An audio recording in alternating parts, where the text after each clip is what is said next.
Evening, everybody. Welcome to the Finance Committee, 6 p.m. Finance Committee meeting. Our principal business this evening is going to be to discuss the beginnings of the budget process, and we thank everybody for coming. I circulated draft minutes of our last meeting, and in those minutes were a couple of capital items. I just want to be sure that I represented them properly. The first, and Michael, listen to these, make sure I didn't say the wrong thing. We do have a study grant for the replacement of Averick 2 Bridge, and the grant has been received, and we're in the process of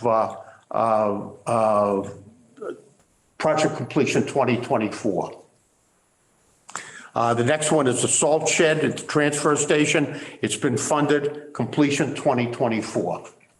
Anticipated. What's that? Anticipated. Yeah, well, I mean, No guarantees. barring adverse situation. Main Street crosswalk proposes to utilize ARPA funds. Bids were let on February 8 and returned by March 1. A May 23rd construction inception date is planned. That makes sense? So that's a shared street grant that we're using, not ARPA. So a shared street grant. Shared street grant. Okay. And just to let this committee know, we had the bids due the other day, and I'll be reporting to the select board that we didn't receive any bids on the project. So it's a $190,000 project, and it just apparently, we had people take out the bid specs, but no one put in for it. So I'm anticipating that's just because of the smaller project that we didn't get any. So I'm working on plans, which I will bring to the select board's attention as far as. Perfect. So it's a shared. Rebidding it later. Shared grant. Shared street grant. Yep. Tuckerman's Bridge replacement currently in the design phase to begin 2024 to 25. One season complemented. We're looking for an infrastructure grant from the Mass Works, exploring that. Yep. And the bridge will be closed. Tuckerman's is by the golf course. Next one, dredging, Stockbridge. Slow. The bridge is to be closed? Will be Well, closed. it'll be closed. We will be announcing at one point it will be closed for a construction season for it to be done. Right. Yeah. What we're doing is, instead of waiting, the state's downgraded and continued to downgrade it because of a critical issue on it. Yeah. And we're trying to get ahead of ourselves, so we plan it, close it ourselves, do the work, reopen it. But it's not being closed now this summer or anything else. That we will have proper announcements and everything ahead of time on that. So once it's the during the design is done. construction season? Yeah. Yeah. Okay. Dredging Stockbridge Bowl, as respects permitting and budget, is expected to be reviewed by the Community Preservation Committee, which is in process right now. Phase 3 of the stormwater and sewer drain system, currently in process with a funding plan. That was already funded. It's about 90% complete. It's fully funded? Yeah, and the last 10% will be completed in the spring. Okay. And then obviously, at some point, we've got to discuss the Curtisville Bridge will be on the docket. So those are basically the issues of the minutes that I wanted to check with Michael. And I would ask, we had talked about some background information on members of the committee and possibly putting that information in minutes or in a separate attachment, so there could be a sense as to the superb backgrounds of the committee that we have here, I'm excluding myself, Mr. Schatz, not a problem. And, Why do you think I was giving you a wry smile? yeah, I know, I thought you were giving me a dirty look. But at any rate, what's our thoughts relative to Aren't they in these minutes? bios? Well, the question is, do we want them in these minutes, a separate attachment in minutes for this evening? Any thoughts or not at all? I think it would be a nice idea just to putting in one line sentence, something about that each member of the finance committee has some type of financial background without being specific. That's just my thought. Generic, one sentence. Anybody else? One sentence about everybody, not one About- sentence about each individual. Right, one sentence. One sentence covering the globally. whole, Oh, one whole sentence committee. for the entire committee. Yes. Yeah. And then if there's questions out there, they can come to the individuals and that's just a thought. Okay, then I think what I will do is I will draft up something for inclusion in the minutes this evening to ultimately be approved. I think Diane won. to include it in these minutes that will come, or whichever one, as long as what Georgia has said, that everyone is well qualified to serve Yep. on this committee, so that our taxpayers understand that we are the stewards and looking out for their best interests. Well, All the taxpayers and all the residents' best interest. if I may, although that may be the conclusion that the taxpayers reach, I think for us to say it is not appropriate. What about saying something like, the In moderator, a- say, the moderator has appointed members of this committee, each of whom has finance and business experience, something like that. So we're not beating our own chests. Yeah. Well, if that's We're appropriate. blaming the moderator for appointing us. I will draft up something for the next meeting. You could sign off on it and then we'll put it in the minutes, okay? Okay. In other words. We'll approve these minutes we're not at the next trying to meeting. come lately. Well, I'm going to approve these minutes excluding later all the any time. biographical information. Oh, okay. Yeah, And subject to the yes.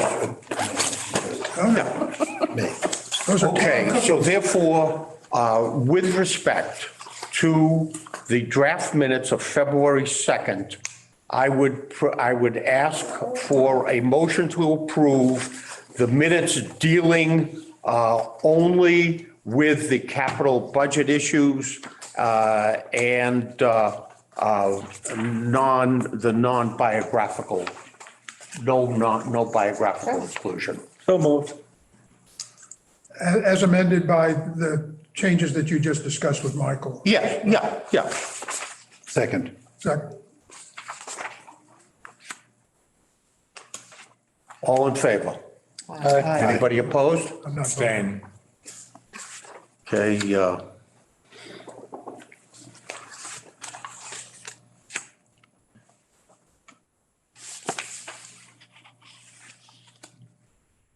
okay, next item we want to start to talk about is the budgets, okay? And Michael was kind enough to copy all this material. Do you want me to make comments first about the school budget, what I heard from Sharon, and then you can get into the details of? Okay.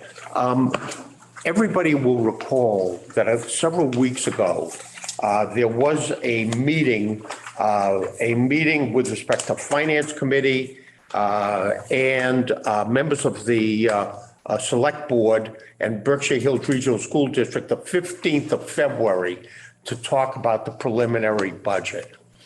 There was material that was circulated. It was sent around to everybody with a link from Peter Dillon. I find out today,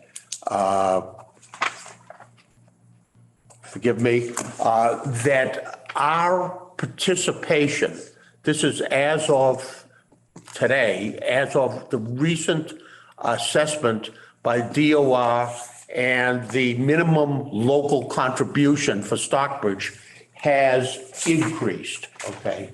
And that's based on property values and based on the fact that it's a more affluent community than many.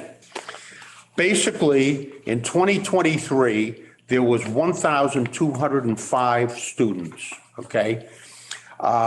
The budget that was proposed, okay, is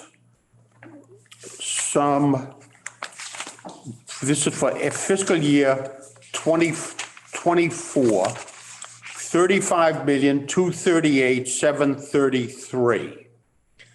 Of that, and that is both capital and operating. Of that, Stockbridge is purported to support 3.94%. The original distribution was 2.38%, which amounts to 3,733,143, which is $141,610 increase. And that is effective today per the business administrator of Berkshire Hills Regional School District. That is our operating participation, okay? And that is, excuse me, the total participation, operating and capital. The operating budget alone will represent for Stockbridge contribution $3,654,693, an increase of $153,607 or 4.39%. And our capital contribution has gone down to $11,099 to $78,450, a reduction of $11,997. That's the basic, that's what we got as of this moment. Now, obviously, there were discussions relative to regionalization. There were discussions relative to renovation of the high school. That's not included at this juncture at all. More to come on this, and this document will be finalized and presented by the Berkshire Hills Regional School District. Well, could you just go to the education line items on the budget and look at FY 2024 and just fill in the new numbers? Yeah. Okay, I think that's the easiest way to deal with Yeah, it. he's going to have to get that, you know. What was I have the capital, Jay, what was the operating, 3 million? The operating budget. Because I can put that right in. The contribution. Won't change your guys. The contribution for Stockbridge, Yeah, right? yeah. Was $3,733,143. Is Okay, that the total or just, That's for Stockbridge only. But what's this, the operating? The operating, 3,600,000. that's operating, correct? that's the operating contribution allocation for Stockbridge. Right. The number that I have for the total is, No, not the total, just the operating. okay,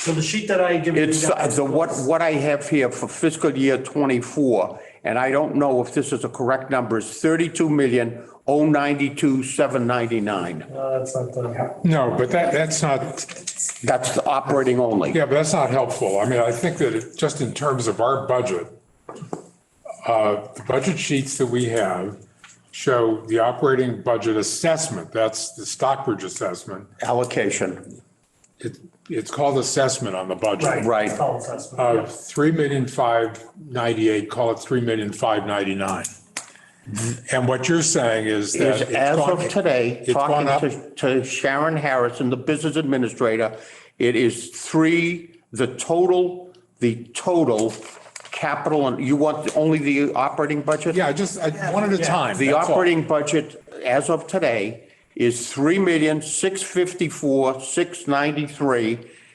as contrasted originally in what you have there, 3,598,672.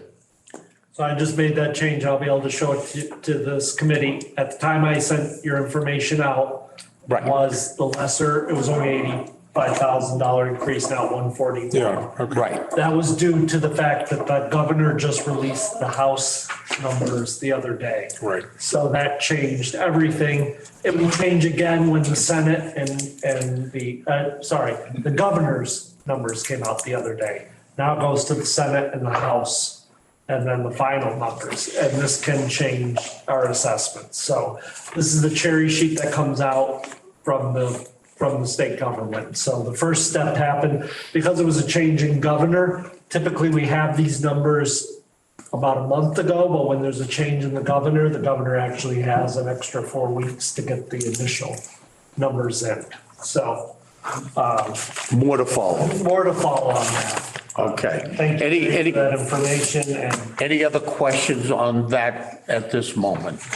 So, Yes. We need a hard copy. I mean, what's the capital? What's the capital? capital didn't change. The capital is the same. Oh, Because, and I will add one comment. I will give you the capital if you just wait one moment. That's 78,000. It's 78,450. Yep.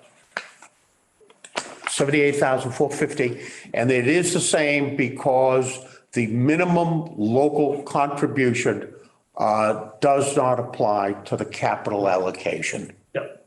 okay? Okay. Okay. All right, you want to get into general government? Yep, I'll throw up on the screen Perfect. Thank you. right now.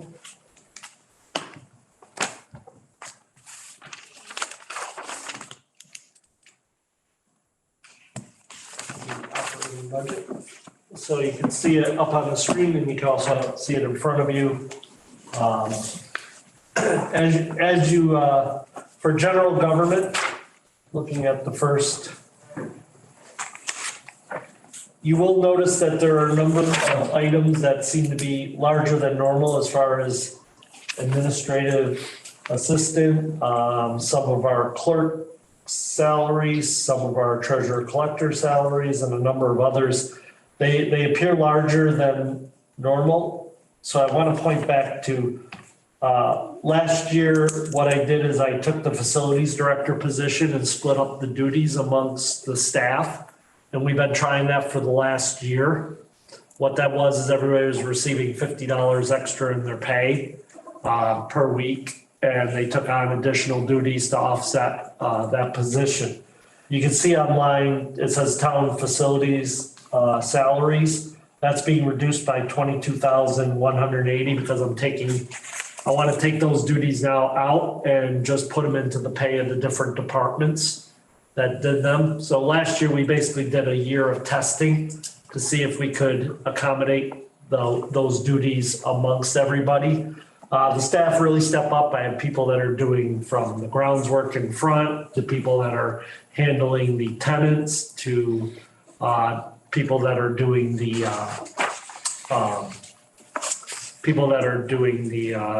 facilities part as far as managing the contracts, bringing people in when things break down. So we've split up those duties. Everybody has chipped in. I feel like it's overall working. And at this point, I'm recommending that these duties just be permanently absorbed into those positions. We would rewrite the job descriptions to include those duties that we're taking on. And you can see this under the general government tab. That's highlighted in yellow. I forget which page it is on your guys. It's 24,700. So it's not an exact amount, but it's a number of positions that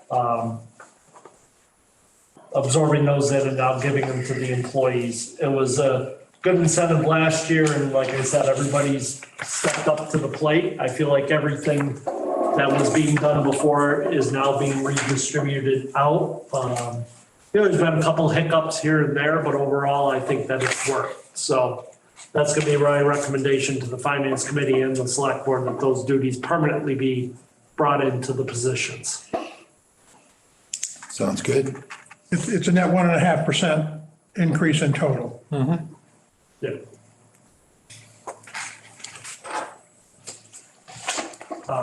I'm also recommending for non-union staff a 2.5% cost of living adjustment on there. So last year they were receiving this $50 anyways as a separate stipend, just to see if it worked, because I didn't want to be put it into their pay until I knew that it worked. Do the union agreements require CPI increases They already have 2% for police and 2% for, as opposed to what the CPI actually represents? 2%? No, they're negotiating, It's negotiated, union negotiation. they're only negotiated numbers.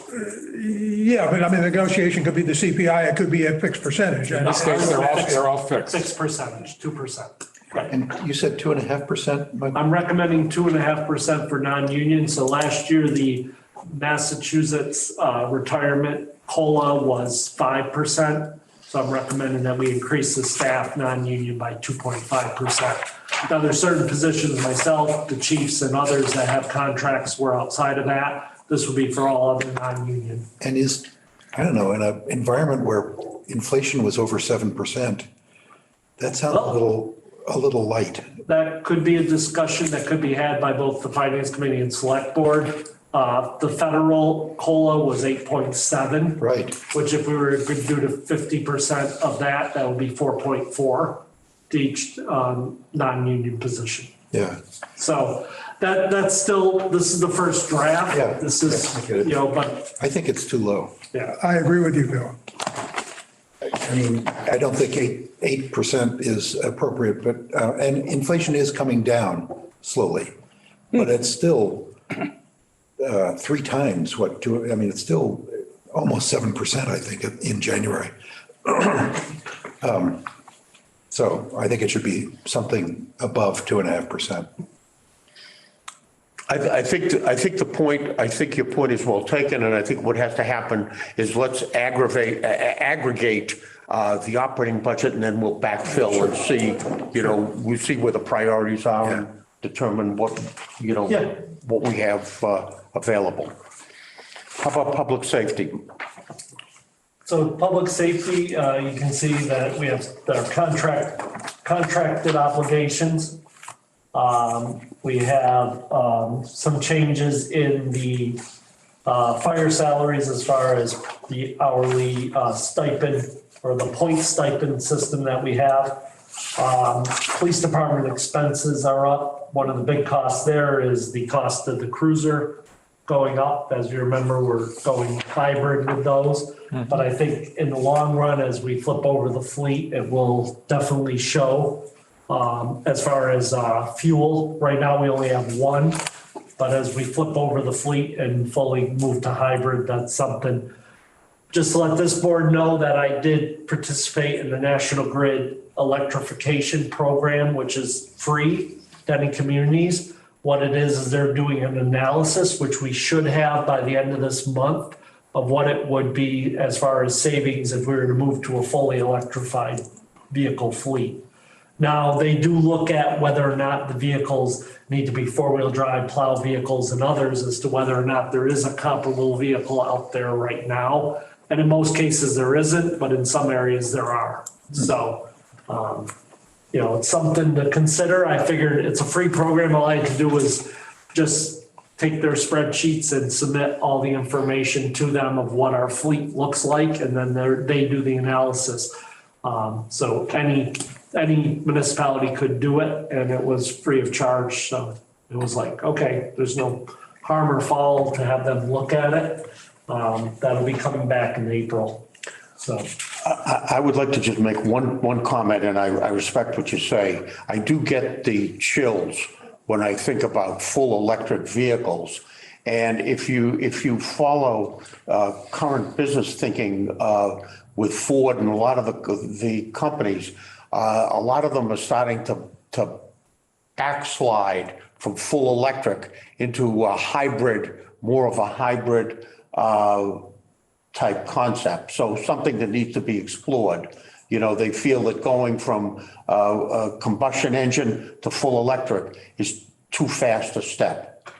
So it's out there. That's what it is. And right now it's just a tool that we're going to get, which is just an analysis. Right. doesn't hurt us to look at. The plug-in hybrid is so what we've done first is we moved to the hybrid, which is off the braking system. That's the current Interceptor that we have, and that's the next one that we're proposing to get. What they're gonna look at is what's called the plug-in hybrid. So it's still a hybrid motor, but it is a plug-in first, so, yeah. And the state, if you have followed, wants by 2050, the state to be fully electric, and there is a push to move all this over. So, it's just a tool that we can look at in April when they submit the report to us, and we can take a look at it. I don't think it'll affect this year's budget, but I think it is something we should look at for future purchases, is what type of hybrids would we want to go with, the plug-in electric, the braking system ones, or the other ones.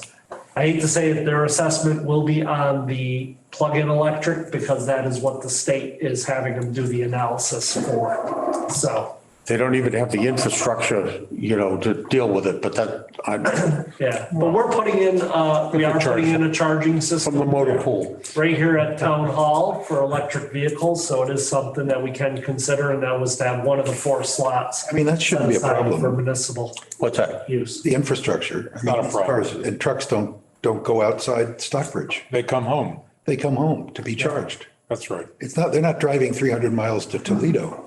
Yeah, but some. Michael, No, they're not. Which cars and trucks that are part of the town of Stockbridge? I'm not talking about Stockbridge only, Well, that's what I'm talking about. I'm looking at the aggregate. Oh, well, Yeah. this is Stockbridge's budget. Ford F-150.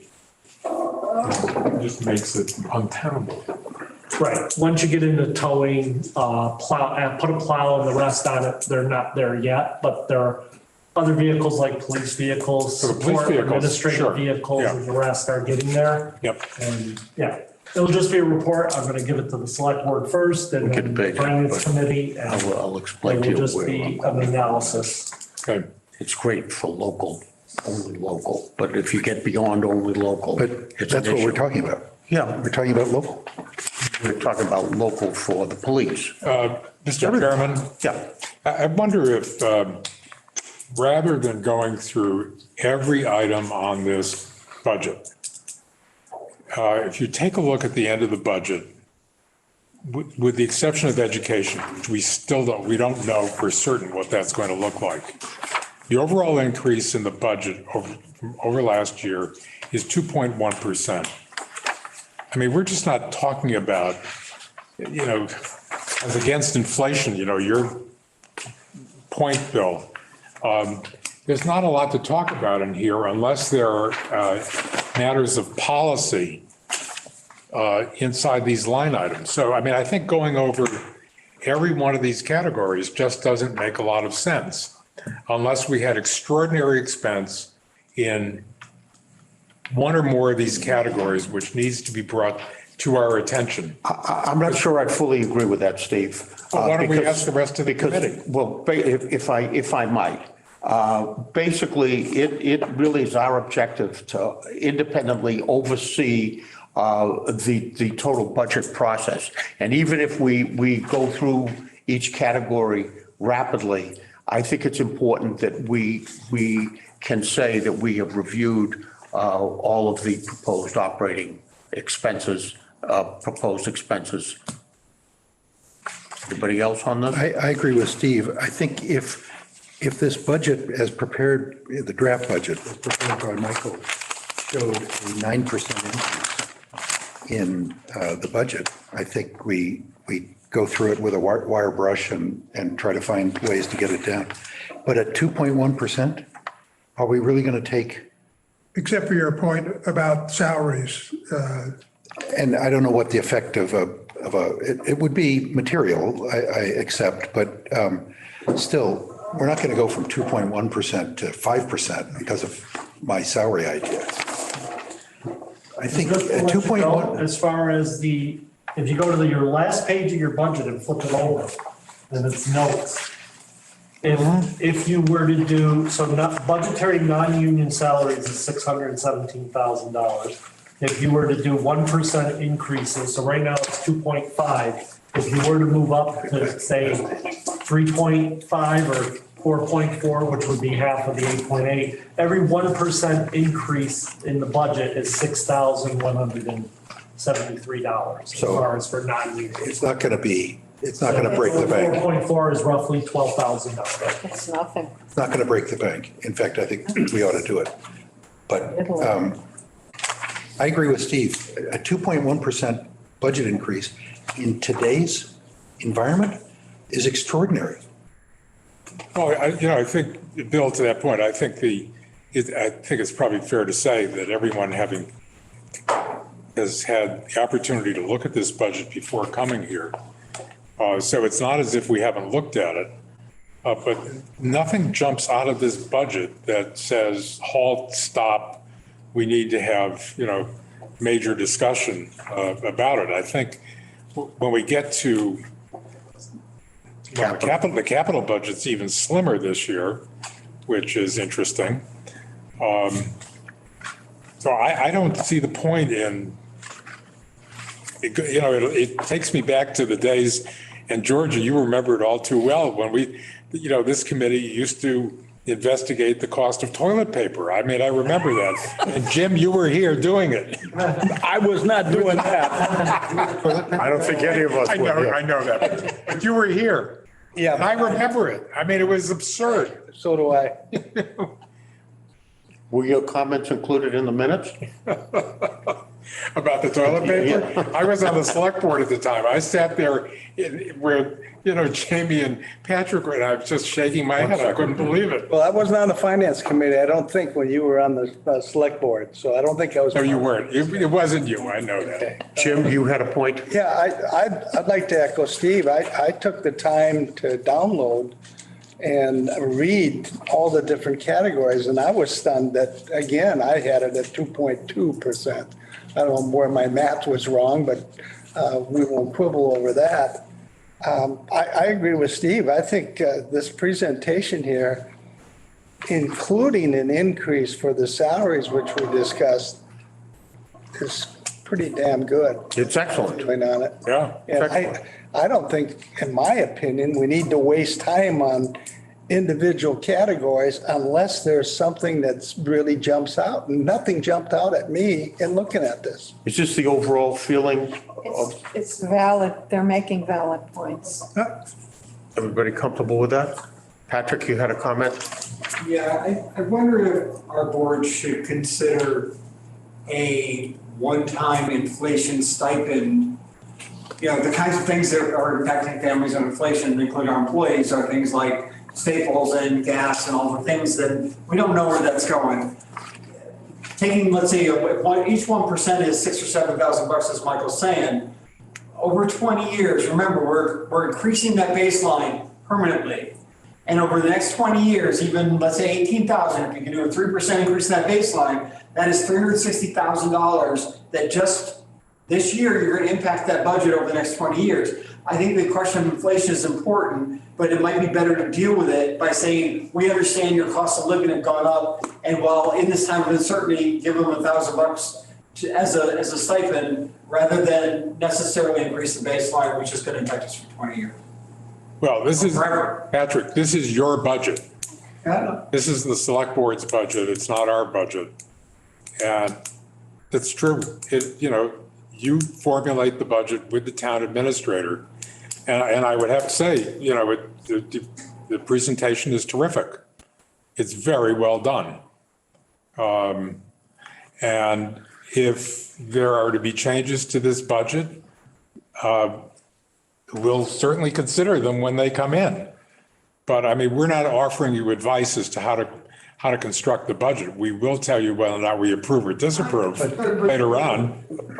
Jim, go ahead. Well, I think Steve makes a very valid point, and I think there are various times when I've been on this committee where the process gets almost reversed. And we are an advisory group to the select board, and I understand our function to be, you develop the budget, we consider what that is, and then we come back and make recommendations, or if we disapprove something in there, that item then goes to the town meeting where it now requires a 2/3 majority vote instead of a simple majority vote. correct? I don't understand how the process works. I'm just suggesting that this, an interaction, collaboration, I'm here because I think your advice. No, look, I appreciate that, but the problem with our offering advice as to how the select board should manage the affairs of the town is just, it goes beyond. Let me call on Bill. Bill, Steve, sorry. he's offering advice to us. He's saying, why not use a bonus system that doesn't impact, as you described, it doesn't But embed. what's the conclusion of that, Bill? Well, okay. I think we ought to, let me finish my point, if I may. You may. In reaction Sorry. to Patrick's point. I think we ought to look at both ideas, either a larger cost of living increase or a one-time grant, bonus, stipend, whatever the term should be, of some dollar amount, whether it's graduated for position longevity or, I don't know what those details would be. But I think that's a legitimate way to look at it and could be more prudent. I want to interject one point, if I might, Jim. I think the key issue here, and Michael, you can bear it out. We have, in my opinion, an outstanding staff, town government staff. And we want to really preserve the integrity of this staff. We don't want to lose people. Our people are in demand everywhere. And I think whatever vehicle, the point was raised, we use, we want to appropriately compensate our staff so that they don't feel compelled to look elsewhere. And I think we would accept a recommendation from you, the select board, and ultimately we can give our 2 cents worth on that. But the key is to preserve the staff of this town. You don't want to have different people every week. Jim? I thought I had, in viewing the different meetings, I thought there was some kind of a discussion regarding, and I know you can't use the ARPA funds for that, at least my understanding from what the conversation, you can't use ARPA funds for salaries or bonuses. We did last year. That's what I thought you did last year. Yeah, we can. Okay, then I would agree with the idea that rather than build a baseline that keeps going up, that we reward them with another bonus this year. That would be my feeling. If I can, I think it's important, I'm sorry. Michael? if you'd like to. I was just going to say, a one-time bonus doesn't really compensate for inflation. It's basically a gift because salary costs don't come down and salaries don't come down, but a bonus drops away the next year. That's just my HR background. Right, and I understand that, Yeah. but at the same time, we can face that situation next year when we know more about what's happening with the inflation rate. I think that's something that could be dealt with on a year-to-year basis. That's just my opinion. It should be dealt with annually. I can definitely, we'll have another meeting of the select board, look at it, and then I can bring back some options. I do say that my philosophy is, and I've expressed this to Jay, is that retaining of the staff, once you have good staff, is key right now in the current environment. And there's two things about that. And that is, one, is the staff happy? And two, are the staff well paid? You gotta hit at least one of those two to stop them from looking. Ideally, you hit both. I think overall, the town does hit both. And that was the support a couple of years ago of the select board allowing me to be creative with staff hours to get people to 4-day work weeks, which. Remote versus, I've allowed remote when we have people, whether it's issues of, childcare or anything else where they're, allowed to be remote. We brought in laptops for all the staff. So, just to let you know, that's the philosophy that I work from, that if we can provide them with a good wage and a happy work environment, then they're not even looking. So I think whatever the committees between the finance and select board work on, any of these. As long as we can accomplish that, then we'll be able to retain our I staff. think we leave it, we'll wait to get some more feedback from you with advice from the select board. But I mean, the message is clear. We want to do the right thing for our employees, okay? Okay, So- shall we move on to the capital? Sure, and as part of that, I want to point to one item, and that is the $4 million infrastructure grant, the debt payment. So last year, when we went out to do to try to get ahead of the market, borrow some money while interest rates were still low, because we borrowed so soon in last fiscal year, they're hitting us with an extra interest payment. So we're getting 3 interest payments in the first year instead of the normal 2. So what I'm proposing to do is, instead of paying, it's the last 2 lines in the debt payments on the front page of the budget. Instead of 195 and 242, which will drop right down the following year, I want to take 100,000 from free cash to pay off that 1 extra debt interest payment. Because as you know, when we took it on last year, we said we wouldn't get that first interest payment until probably July or August of the following fiscal year. But because we pulled the trigger so quick on getting a low interest rate, that we ended up, they're going to be charging us an extra interest payment. So it's just the way it works, but in the end, we were able to get a lower interest rate and get ahead of things. Yeah. So I just wanted to point that because it impacts the operational budget and it goes into capital. So let me stop. So the consideration is 300 from free cash to really advance debt, interest Pay payment. one of those interest payments and then we'll get on with the normal interest Right. payment. So it's 100,000 from capital, From capital or from free cash. free cash? cash. Free cash, yeah. Yeah, part of our capital budget, I meant to say. You said 300,000. No. 100, sorry. Thank you. Okay, So here is our current breakdown of all of our savings accounts, everything that we currently have. So right now in stabilization, we have 2.3 million. We have 2.6 million in free cash. We have 3.7 million in OPEB. We have 71,000 in cemetery, 382 in ARPA. Last year we had money from the overlay surplus. We don't have any this year. Water, we have 687, sewer, we have 358, and then in chapter 90, which is a new thing I added, so you guys would see a complete picture. This is the money for roads. We have 654,000. That is ours. And Michael, of the ARPA money, how much of that has been allocated but not So spent? I will get to that one. Okay, sorry. On each one.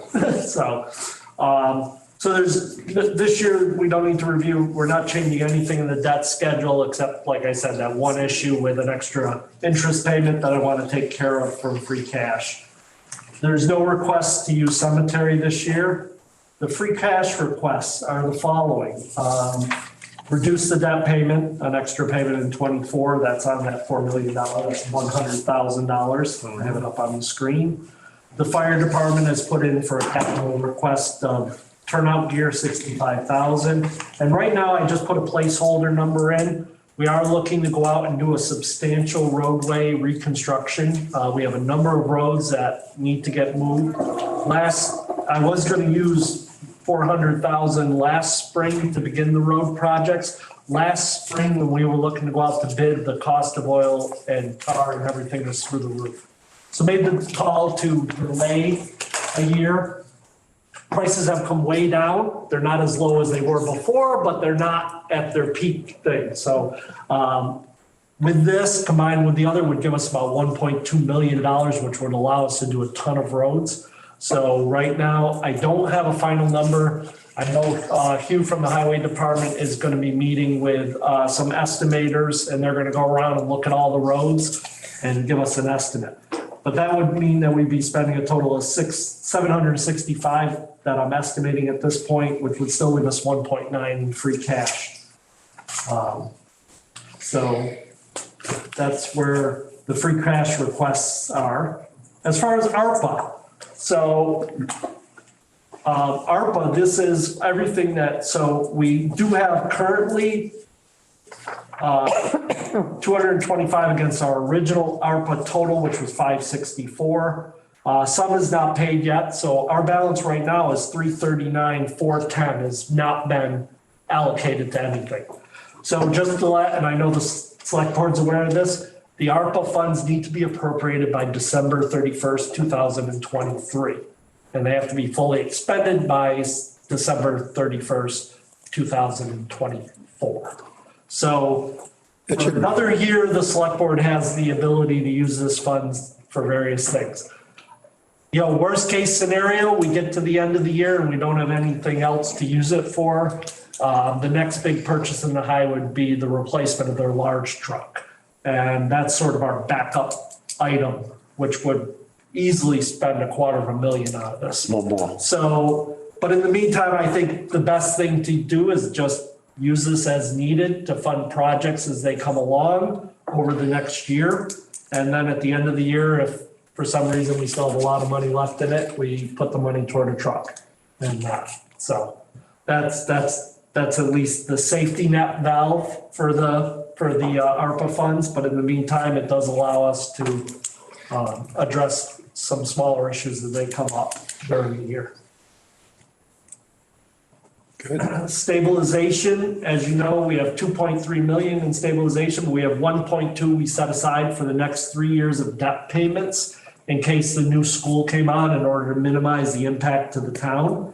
Right now, it looks like we might not have to tap any of that, or maybe just the final year, because you can see up on the screen that right now the school is looking at, looks like the school vote, if it was to happen, would be in fiscal year 26. So it doesn't look like we'll need to pay down this, which would then free up that money to be used for something else. Water surplus, Mike Buffoni has given me a number of items. I've identified them here. We have 687,000. We have 186,000 in projects for the upcoming year, which would still leave a balance of 501 in that account. Now, a question that came up last year was about water expenses and exactly what we use to cut a rate justification. So we've come up with all the costs that go into water, including indirect costs, which are retirement, health insurance, treasurer tax collector, and everything else. So taking the income that we take in and then looking against what the justification is, and I worked with the Water and Sewer Commission on this, is that we've come up with a system now to generate what we're coming up with a rate. And our goal is to have a rate where our expenses are between 85 and 100% of the actual, of the income. If the expenses are less than 85% in any given year, then we would reduce the sewer and water rate. And if the expenses are greater than 100%, we would then raise the rates. So what would happen is you would get retained earned. So at the end of the year, if we have any money that's left over, unlike in the past where it went to surplus, it would be what's called retained earnings. And that would count toward the income of the following year and toward that calculation. So we've looked at how other towns have done it, and this would be the way of getting that in line. Not necessarily a capital item, but are we looking from an aggregate standpoint with respect to staff development, with staff contemplating retirement in the next 5 years? We're working on that. It's very important. Yes. We're working on a plan, and this includes discussions with neighboring towns about water and sewer, because this is becoming a very much in demand field that there just aren't enough operators out there. So we're looking at that as a whole. Forgive me for asking, Yes. but it's And important. that will be coming in the next year. Same problem with Around that. volunteer firefighters. Thank you. So sewer surplus, we have 385,000. We have a number of projects here, and I apologize, I didn't label them. But this is most of it's engineering work. I got the requests on the next page, so I'm not sure why I didn't put those in. But most of it's engineering, the top two. It will basically spend out the sewer surplus account at the end of the year. It is to do the assessment, the stage 4 work, and 2 projects, which includes pump motors and the collection system. I'll label that and send that out as part of my corrections. I apologize for that. Once again, we looked at all the different costs that go into running the sewer department, including the debt services for their rate justification, and a similar thing. We ran the income and expenses for the department. We figured out where they need to come in with total income and then against expenses. So their expense total for them this year is 92%. So it's right where we want to be. So we would leave the rate alone as far as sewer, and overall the sewer and water are where they should be. And then, like I said, the following year, we'll take any retained earnings and put it into the calculation. Question. Forward. Do we have a sense of, a rough idea of what it would cost to run the sewer system the entire way around the bowl? Millions, but not an exact number. Like- So one of the things that we're doing is that 49,000 is an assessment of which phases to do next and what, identifying those locations that we should consider expansion to. So that's all part of that study that we're doing. Okay.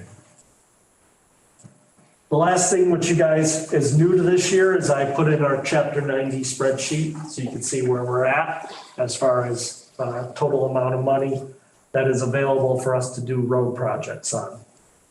So if we, I know somebody, I think it was Steve that said it's a little slim this year as far as overall. Let me correct this view a little bit. Let's shrink this. What's the total, Michael? Let me just, sorry, trying to get it so it's seen. So you can see here that this would be our balances at the end of the year.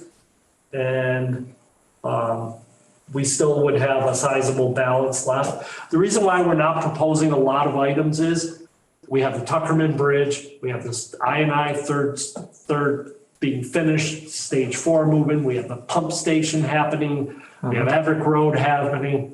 Really, the only one that I want to look at in the next couple of months and possibly set some engineering money aside for is what to do with the Curtisville. But other than that, I feel like we need to get these other projects done, completed, and off the board before just stacking more projects on top of each other. So that's why it's a little less this year. And the big project will be road work that will come from the highway. So if there's any questions as far as budget or capital requests, I can take that now. Can we talk about our favorite potholes that are going to be addressed with the new road work? Well, he's talked about that. That was a joke. That's something I have a couple of favorites. he wants to do. Some entire sections of road are potholes. Yeah. Not as bad as Pittsfield. You're right there. You're No, right but there. that 183 up by DeSisto where there's construction up there, it's pretty hairy up there. Yeah. The road is starting to sink. I should have by the end of the month a detailed estimate of what it's going to take to do all the roads that we want to do. And we are identifying some right now. Hugh is working with Mike and Tony about those roads that they're anticipating to do some work for the I&I, because obviously we don't want to pave a road and then immediately rip it up. So we're being strategic on identifying those right away. We'd also be notifying Berkshire Gas and anybody else that has utilities, because unless it's an emergency, we wouldn't be allowing for the next 5 years any cutting of our roads, except in an emergency situation, which then we have to allow them to do it. But if they were just looking to do just work on the system, we wouldn't allow it. Yeah. We would be notifying ahead of time. Is it fair to say that with what we've discussed from a capital and operating standpoint, you're gonna take the opportunity to run this by the select board, get their sense. And as things change, increase, decrease, whatever, you'll come back and we'll discuss it again. Is that a fair? Sure. Okay, That's the process. May I make a comment? sure. Some years ago, we established an informal goal, both on the select board as well as on this committee, to establish reserves at 10% free cash, 10% stabilization. And when you look at these numbers, we're way over that. And if the $1.2 million for the school is not going to be used out of stabilization, we'll be looking at a combination of free cash and stabilization that will be close to 35% of our budget. 37 37. instead of. You've got it 20. exact. Okay. All right. Instead of 27. Instead of 20 is your goal. 20 is the goal. And Even if we take out the money that's set aside for the school, we're sitting at 26.54 at the end of this above. So we're 6% above, or without, if we don't use the school, then we're sitting at 17% above. right. So how we want to, now there is the Curtisville Bridge and dredging, which is sitting out there as two items that I hope to have, at least the Curtisville, an idea of possibly what we're doing with that coming forward. Well, again, I'm not asking for any, specific undertakings at this point, but just to be aware of the fact that we continue to operate as a bank with taxpayer money. And it was our goal a long time ago not to do that, to put free cash to use, particularly with capital purchases. And you guys have done a great job at doing that, but we continue to build reserves, which I think ought to be used. I think your point is well taken, and I think you will recall that a lot of the development of these reserves were as a result of the advent of COVID, and try to anticipate certain shortfall. Michael? So if I can take everybody's attention to the revenue page. It's the third to last page of the regular budget. One of the things that created the increase in free cash and stabilization has happened during the fiscal years where if you look at, and let me bring it up on the screen.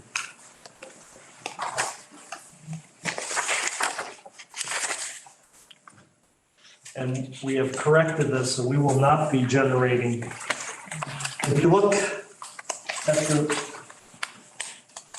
so this is the revenue. So you can see that in 21 and 22 fiscal years, what we did is and actually even before that, in 2021 and 22, the town lowered its local receipts. And you can see line 36. We lowered local receipts to 1.3 million, but we actually took in 2.2. And then 1.3 million, we took in 2.5. Now, this is very similar to what happened with most communities throughout the state. So a couple things, last year, we bumped up all the numbers. And if you look over, it's column L. We increased the local receipts to our estimation to be 2.248. So we are now budgeting between 85 and 100% of local receipts coming in. What this is going to do is this is going to create where we are not generating the same amount of free cash that we were generating a lot. Pittsfield had a similar thing where now they have 17 million free cash, right. And it was generated because of this. The state has actually gone in, and Georgia, you'll probably remember this from your recap years. Now you have to explain if you go under 85% of last year's actuals. Well, it used to only be they only wanted an explanation if you went above 100%. Now they want an explanation of under 85%. So they want you budgeting between 85 and 100% of your local receipts, because a lot of communities during COVID slashed their local receipts in anticipation of those of that happening. We didn't see a reduction in ours. It generated that increase in the local receipts. So based on this, I would say that if we should be generating somewhere in the neighborhood of, and I have it on one of these sheets. If we hit where we think we're gonna hit, we're gonna generate about 300,000 from the local receipts. And we're gonna generate, if we generate out of the operating budget between 100 and 200, then we're only generating somewhere in the neighborhood of 500,000. What we were generating before, well over $1 million annually. And that caused our free cash at stabilization, which you guys moved $1 million into stabilization from free cash during that time to protect the town also. So what it did is it created this artificial bump in many communities, not just ours, but many. Like I said, the one that just announced recently was Pittsfield. So now we need to tighten it up. We're gonna tighten it up. We're not gonna be generating as much free cash. I never want us budgeting at 100% because we don't want to ever end up in a year we don't hit our local receipts, but we will be between that 85 and 100%.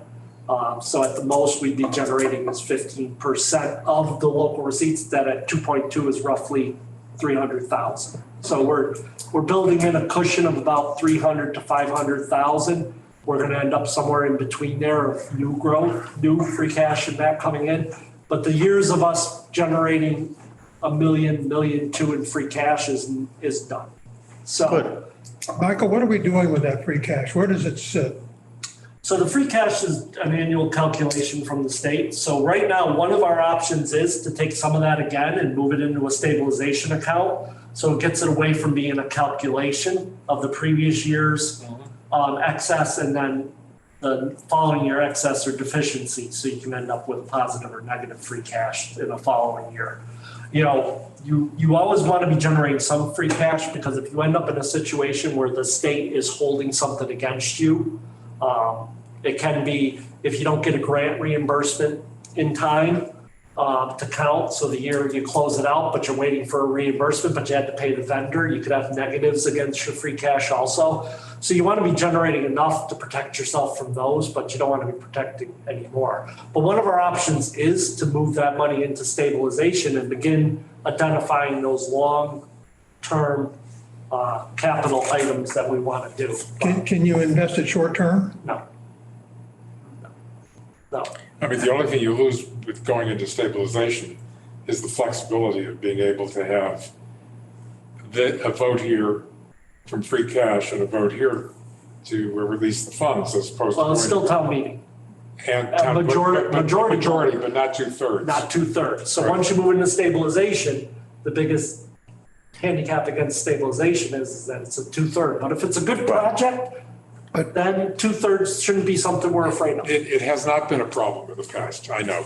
And last year, I remember we talked about playing catch-up with respect to some capital equipment, fire trucks and police.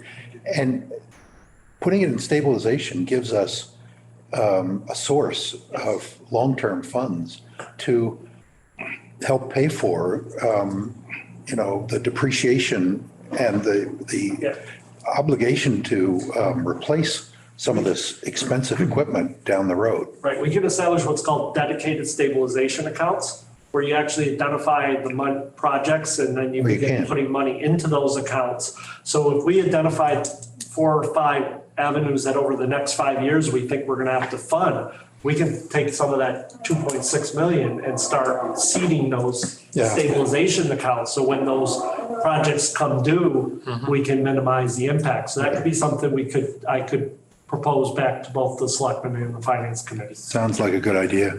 Okay, anything else to come before this meeting at this point? Yes, Patrick? Quick question. What is the per fiscal year reserve fund at? I didn't hear his question. What was I didn't hear the that. question? What's the current fiscal year reserve fund balance? It is, our current balance is, it is that first one that I showed you, which is not this one, because that's where it would be at the. No, I'm saying like the, for, kind of emergencies. You mean the free cash? Oh, the 155. Oh, sorry. Yeah, that's in the budget right now. We haven't tapped it at all. So just a suggestion, if you want to do is 100,000 on that interest payment, we could conceivably do a reserve fund transfer because we have ARPA as a backup if we were to need it. And that would give you a way to basically take care of that right now. And it's a simple vote of our two boards, and it's not anything that's to get complicated. Just a suggestion.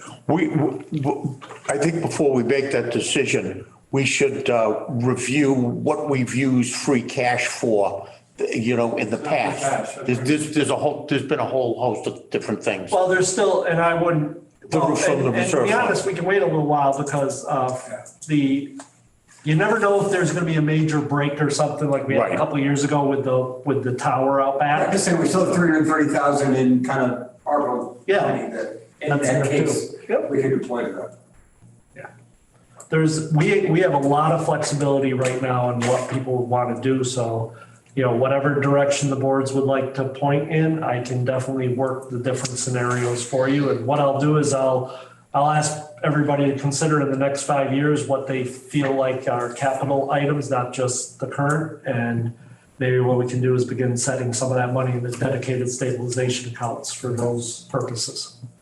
Good. Okay, anything else? Can we call for a motion to adjourn? I move. Second? Thank you, everybody. Thank you, Michael.